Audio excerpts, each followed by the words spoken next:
তোমরা যে এই গোলা মিশ্রণটা দেখছো, মানে আমি যখন ওগুলো জিনিসগুলো দিয়েছি তখন আর ওটা ভিডিওটা করিনি।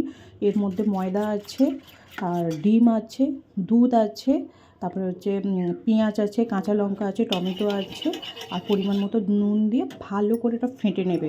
এবার তোমরা যদি কাঁচা লঙ্কা মানে ঝালটা না খাও তো কাঁচা লঙ্কা দেবে না।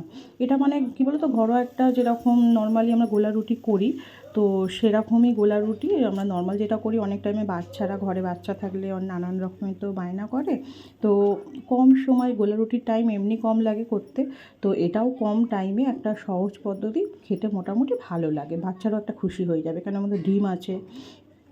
এবার যদি বাচ্চারা লঙ্কা যদি না খায়, মানে ঝাল না খায়, তো তোমার লঙ্কা দেওয়ার কোনো দরকার নেই, হালকা গোলমরিচ গুঁড়ো দিয়ে দেবে। আমি এর মধ্যে একটু গোলমরিচও দিয়েছিলাম, লঙ্কাও অ্যাড করেছিলাম। দিয়ে যেরকম এবার চাটুর মধ্যে, কড়াই চাটু যাই হোক, রিফাইন তেল হালকা দিয়ে যেরকম নর্মালি গোলা রুটি করে অমনি করে নেবে, ভেজে ভালো করে ভেজে নিয়ে করে নেবে। খেতে ভালো লাগবে, জলখাবারে করতে পারো, নর্মালি টাইমে যখন হুট করে খিদে পাবে, খুব কম টাইমে কী বানাবো।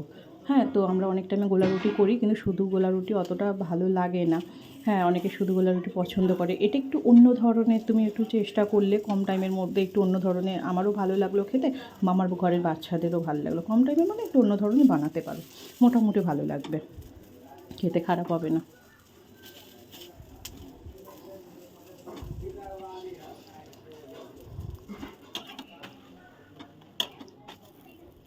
ভালো করে ভাজা হয়ে গেলে তুমি এটা নর্মাল সস দিয়ে খেতে পারো, টমেটো সস দিয়ে খেতে পারো, চা দিয়ে খেতে পারো, ভালো লাগবে। বাচ্চাদের দিলেও